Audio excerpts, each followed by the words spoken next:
Chapter 11. This one is short and sweet. I'll try and make this quick. Chapter 11 is called Job Attitudes and Emotions at Work.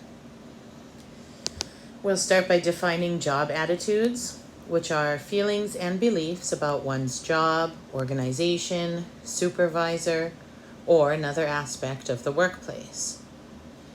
For a second, we'll discuss cognitive dissonance, and we'll come back to it in a moment. It's defined as discomfort experienced when attitudes and behaviors are not aligned. I'll give you an example in a minute. Let's look at what influences attitude. Attitude can be influenced by affect, how you feel, cognitive, what you think, and behavior, what you do. The ABCs of attitude: affect, behavior, and cognition, or affective reasons or motives, behavioral motives, and cognitive motives that affect your attitude. Now, sometimes that behavior doesn't match your attitude. We like for our behavior to match our attitude, and when it doesn't, we experience cognitive dissonance. Let's discuss an example. Perhaps I have an attitude that I like to always be at work early. I think being punctual is on time. In fact, being punctual is a good thing. In fact, being early is an even better thing. And I truly believe that it's important to be on time. However, because of a busy schedule, when I might need to drop my kids off at school, I'm often running late or getting to work just on time. This causes discomfort. My behavior doesn't match my attitude. The book gives an example where somebody who cares about the environment is using plastic bags, and this makes them feel uncomfortable. On the right-hand side, we can look at two other things that affect our behavior in addition to our attitudes, which are also norms and control. All of those lead into intentions, which result in behaviors. So, attitudes are your feelings about the behavior. That's the one that feels yucky if it doesn't match the behavior. There's also norms. Is this an appropriate thing to do? And control. Can I actually do it? The book uses the example of quitting your job. You may have an attitude of wanting to quit your job. You don't like the job. You're not happy. You don't feel like you're being treated well. So you want to quit the job. But the other issues that will lead into your intention are norms and control. Is it acceptable to quit my job? Do I need to give them notice? Do I owe them something? Should I stay? Will people judge me if I quit before I have a new job? As well as control. Can I really do this? Can I be brave enough to make the jump, and can I afford to do this without having another job lined up? All of those issues relay into intention, which causes behavior. Next, we'll talk about some key job attitudes. The two key job attitudes that we're going to discuss in this chapter are job satisfaction and organizational commitment. For a moment, we'll move over to the right side where it says new at the top. A new job attitude that has recently become the focus of a lot of research is called work engagement. Work engagement is a job attitude consisting of being dedicated to and absorbed with work and bringing a sense of excitement and passion to your work. Basically, is what we all know as being engaged, right? This is a new thing, so there's not a ton of research on it yet, and this book didn't really cover it, but it is important, and if you'd like to do some research about it on your own, please let me know. I can point you in the right direction. For now, we'll move back over to the left where we discuss job satisfaction and organizational commitment, because these are the two main job attitudes we're going to be learning about today in this chapter. Job satisfaction is defined as a pleasurable or positive emotional state resulting from the appraisal of one's job or job experiences. Basically, they like the actual job. Moving to the second key is organizational commitment. This is the degree to which the employee identifies with and feels involved in the organization. So the top one is how much you actually like your job, and the second is your loyalty to the organization, your commitment to the organization. These are highly correlated. 0.69 is considered a very high correlation, a positive correlation. People with more job satisfaction have more organizational commitment, and vice versa.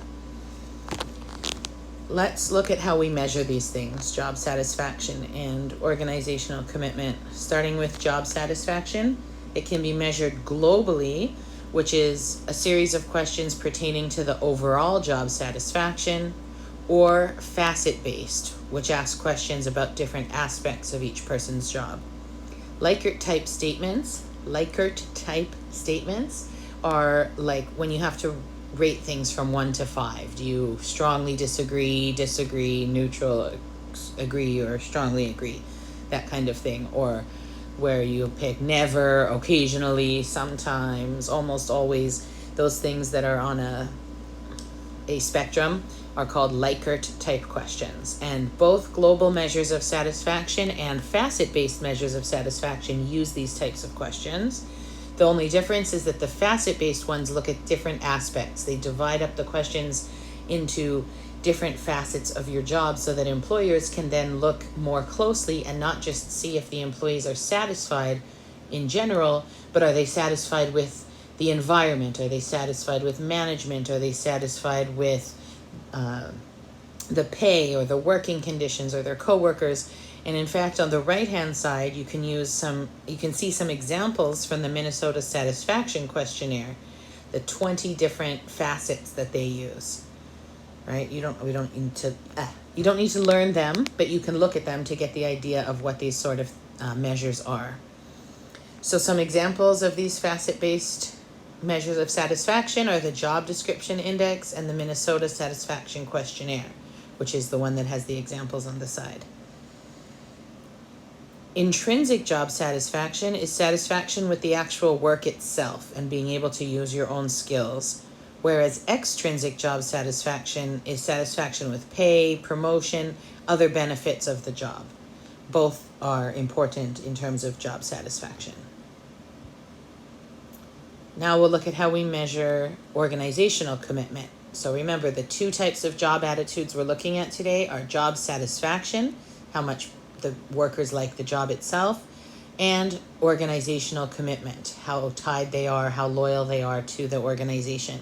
So how do we measure that? There's something called the Organizational Commitment Questionnaire. I put some sample items here that people will answer. And if you read through, the ones with little minus signs at the end are reverse questions, meaning that if you have high organizational commitment, you'll answer no to these questions. Let's look at number 2. It says, I talk up this organization to my friends as a great company to work for. See, there's no minus sign. Yes means you have commitment. Whereas number 3, I feel very little loyalty to this organization, has a minus sign. It's a negative reverse question. You want them to answer no to this to show high organizational commitment. The circles on the right show the 3 types of commitment that you can have, or that a worker can have. Effective is the wanting to commit. Normative is feeling that you ought to commit. And continuance is the need to commit. So going down to the definitions, normative, where you ought to commit, being committed due to a sense of obligation to the organization or a sense that it's the right thing to do. You feel bad quitting, so you stay. That's your commitment, normative commitment. Continuance commitment is being committed to the organization due to a lack of other alternatives, or a feeling that one would lose a lot with a job change. So you would like to leave. The only reason you're committed is that you can't find as good of an opportunity somewhere else. And finally, effective commitment, where you're actually committed due to a sincere emotional attachment. And as you can see in the diagram, these can certainly overlap. All right, now we're going to discuss what causes job attitudes and then what the effects of job attitudes are.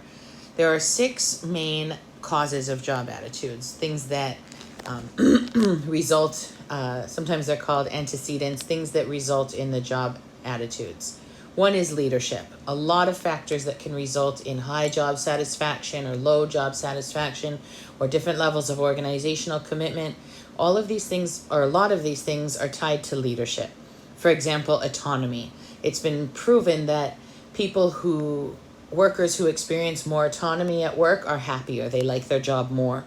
But autonomy often comes down to the leadership. Is your boss giving you enough independence and autonomy in order to make you happy? And a poor leader will certainly result in low job satisfaction for most people. Something else that affects job satisfaction or job attitudes is stress. Stress is defined as when employees feel emotionally drained and exhausted. This can happen from long hours, poor leadership, etc.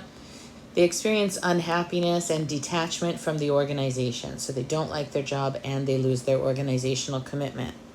Something that can help with this is mindfulness. Mindfulness is a state of non-judgmental attentiveness and awareness of the moment without thinking and worrying about the past or the future. A lot of people use mindfulness when they meditate, and research has shown that mindfulness can lower exhaustion and increase job satisfaction. So stress is certainly related to job satisfaction and job attitudes. Third is perceived organizational support, the perception that the organization is committed to and cares about its employees. How does the organization handle employees if they make a mistake or if they are sick or need time off for a personal reason? This daily behavior from the management can shape the perceived organizational support.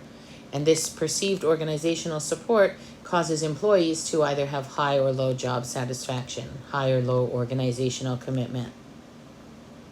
The next three, don't worry about pay, the green one for now, we'll leave that. The next three things, the job characteristics that affect our job attitudes, are organizational justice, personality, and person-environment fit.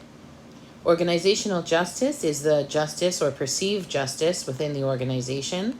The most important one that affects our job attitudes is procedural justice, perceived fairness of the processes used to make important decisions within the organization.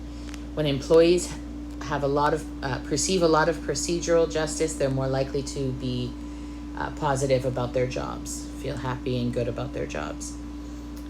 But the other two types of justice are important also, just they're not as highly correlated. There's interactional justice, fairness of the interpersonal treatment received from one's manager, and distributive justice, perceived fairness of the rewards, like is your pay fair compared to your coworkers. All of these are important in how much an employee likes and values their job. Next is personality. This is not anything to do with your managers or your leaders or the organization itself. This is the worker's own personality. If they have positive affectivity, a tendency to experience positive emotions, they're more likely to like their job and rate it positively. People with negative affectivity are more likely to dislike their job. Finally, we have person-environment fit, which has two components. The person-organization fit, which is similarity between the person's values and the values of the organization. So that's the match of values or morals between the person and the organization. Then there's person-job fit, which is the degree to which the person's skills, abilities, and knowledge are aligned with job requirements, so they're not over or underqualified. How well do their skills actually match the job? Both of these types of person-environment fit are very important in predicting job attitudes. On the right side, we discuss pay for a moment. You would think that pay has a very high effect on employees' job satisfaction or organizational commitment, but it doesn't. Pay actually has a very weak correlation with job satisfaction or with job attitudes. Two different studies found R's of 0.15 and 0.23. So it is positively related, meaning in a slight way, higher pay means happier employees, but not that much. It's actually not very highly related. While pay satisfaction does little for job satisfaction, other factors like pay dissatisfaction, financial stress, pay unfairness, these can be bigger negative influences. So it's not so much that pay makes us happy with our job, but if somebody's upset with their pay, they feel like it's unfair, or they're working poor, which are people who work full-time and still can't pay their bills, those people would experience low job satisfaction. All right, we talked about the 6 causes of job attitudes. Now we will talk about 5 effects or consequences of job attitudes. The first is employee performance. And in fact, this is pretty weakly correlated with job satisfaction. So the happier people are not people who like their job more are not necessarily better performers. They don't do better at their jobs. However, the happier people are more likely to go above and beyond, do these extra, what we call organizational citizenship behaviors. Organizational citizenship behaviors are behaviors that are not part of their job, but contribute to the effectiveness of the organization. Helping a new employee, staying late for extra training, staying late to finish something up, doing a favor for the boss. Those sorts of things make somebody a good employee, but it doesn't actually play into their regular performance. In terms of just basic performance, job satisfaction doesn't really affect it very much.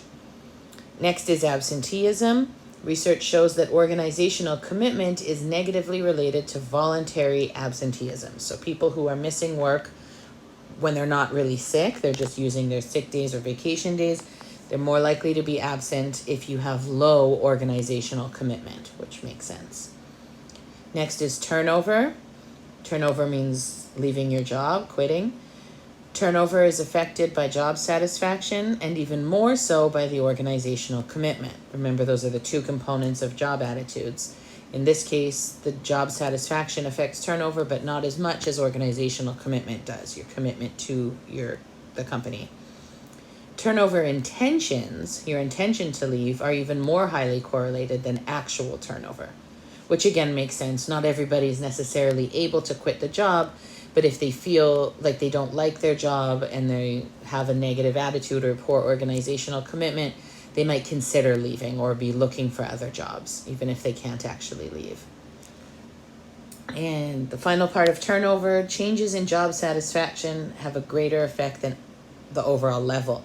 So somebody is more likely to quit their job or want to quit their job if their job satisfaction level goes down. So it's not so much low job satisfaction to begin with, it's the change in job satisfaction. It used to be good or okay, now it's not so good.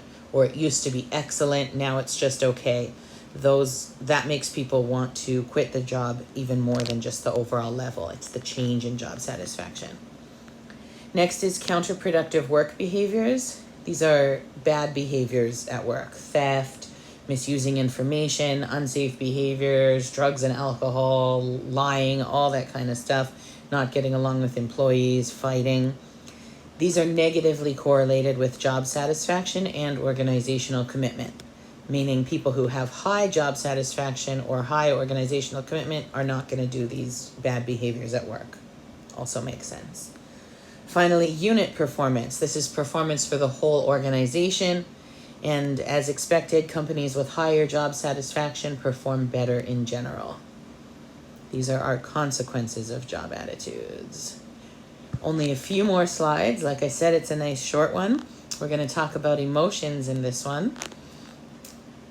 Emotions are momentary feelings and thoughts that arise in response to specific events in the environment.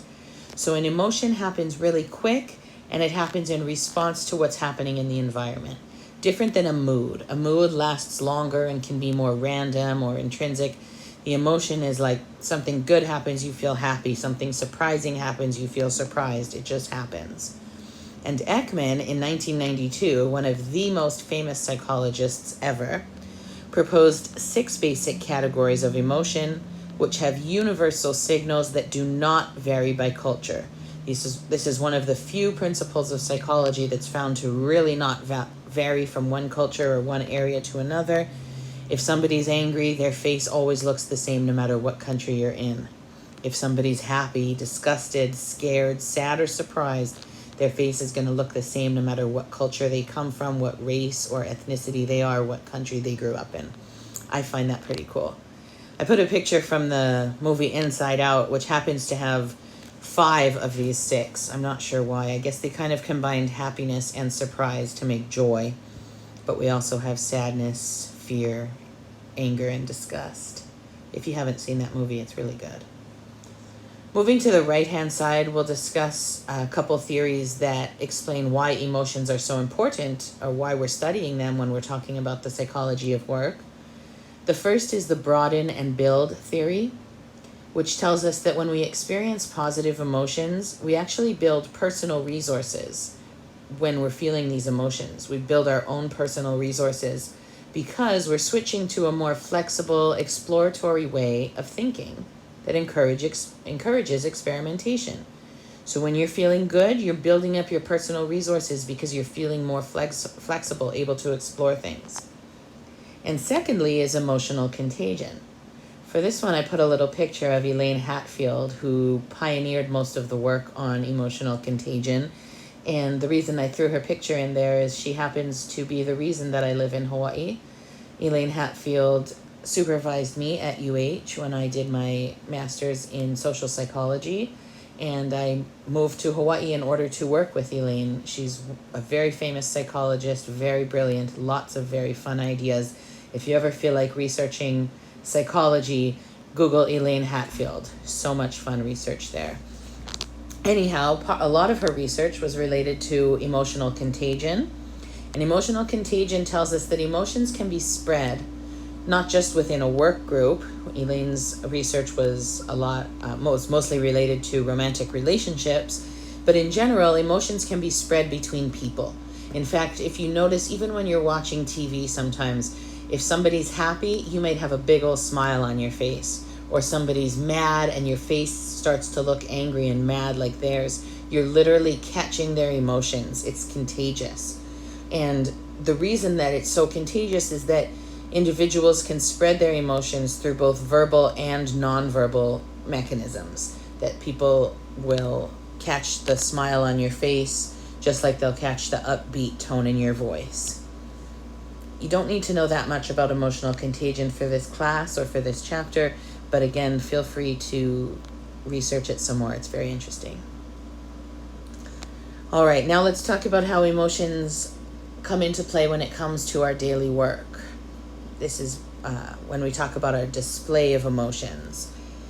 Display of emotions, as you can imagine, is how you show your emotions, like we were just talking about, on your face, and it can be contagious even.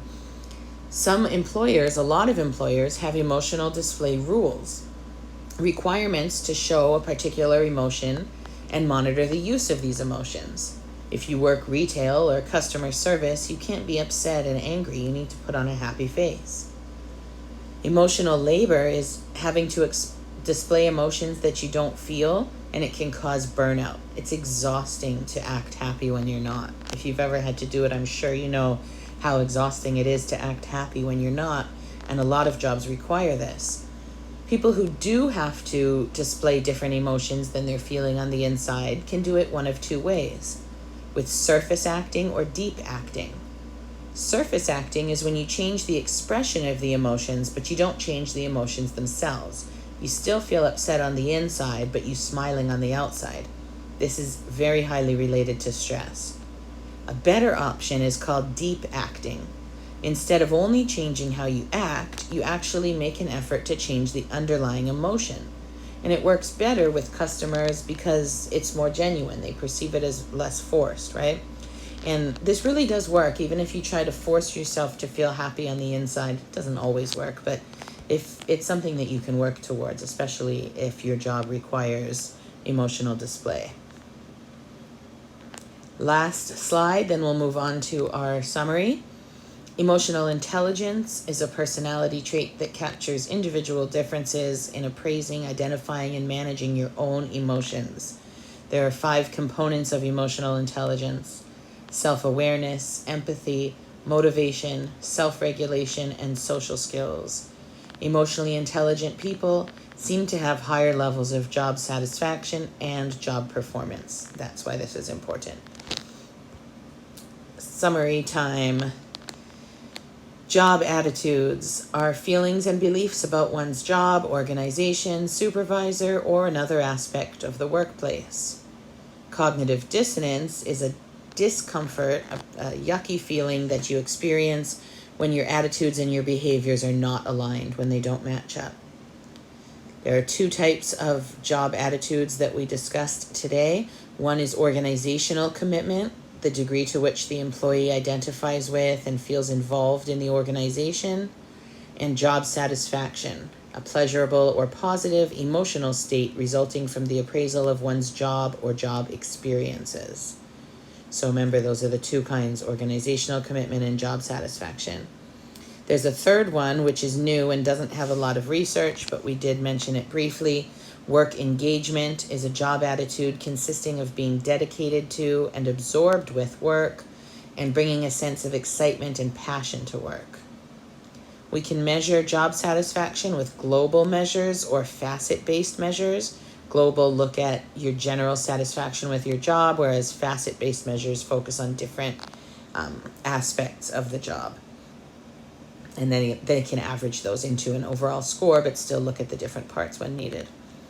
Intrinsic job satisfaction is satisfaction with the work itself, whereas extrinsic job satisfaction is with the rewards, the pay or promotion or recognition. There are 3 types of commitment that one may have to a job. Normative commitment, being committed due to a sense of obligation to the organization and because you feel like it's the right thing to do. You just feel bad if you quit. Continuance commitment, where you're committed because you don't have another alternative or the other alternatives aren't as good. It's in your own best interest to continue. And effective commitment, commitment to the organization because of a sincere emotional attachment. You really like your job. You like the people you work for, your bosses, or the people who run the place, or the work that's being done there. And you feel like you have an emotional attachment to it. Moving to the right side, going nice and quick today. The antecedents to job attitude. What causes the job attitude? What affects it? Leadership, right? How are your bosses treating you? Stress. People with lots of stress, especially at work, are not happy with their jobs. Perceived organizational support. If you feel like your bosses, your leaders, and your organization support you, you will be happier with your job. Organizational justice. How fair is everything at your job? Your own personality, if you're a positive or negative person, and the person-environment fit. How well do you fit with the job itself, and how well do you fit with the organization and its values? Then there's consequences of job attitude, which is personal performance, which is not as strongly related as you would think, but there is still a correlation. Absenteeism, people with high organizational commitment are less likely to have unexcused or to have absences. Turnover, people who like their jobs are less likely to quit and even less likely to think about quitting. And we also talked about with turnover how it's the decrease in job satisfaction that really makes people want to leave. Counterproductive work behaviors are more common with people who do not feel organizational commitment. And unit performance, which is the company's performance in general, which goes up as job satisfaction goes up. Emotion is defined as momentary feelings and thoughts that arise in response to specific events in the environment. The broaden and build theory tells us that when we experience positive emotions, we take this opportunity to build our own personal resources. Emotional contagion tells us that emotions can be spread verbally or non-verbally. I left out the word verbally. They can be spread verbally or non-verbally within the work group. Emotional display rules are the requirements at a job to show a particular emotion and monitor the use of those emotions. Emotional labor is the burnout that results from having to follow emotional display rules.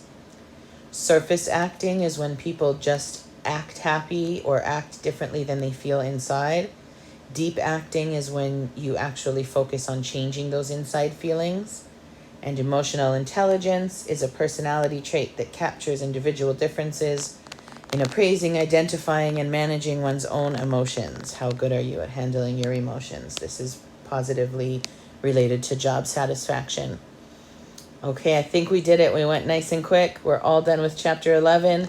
Email me with questions. And it's time for quiz 5. Good luck.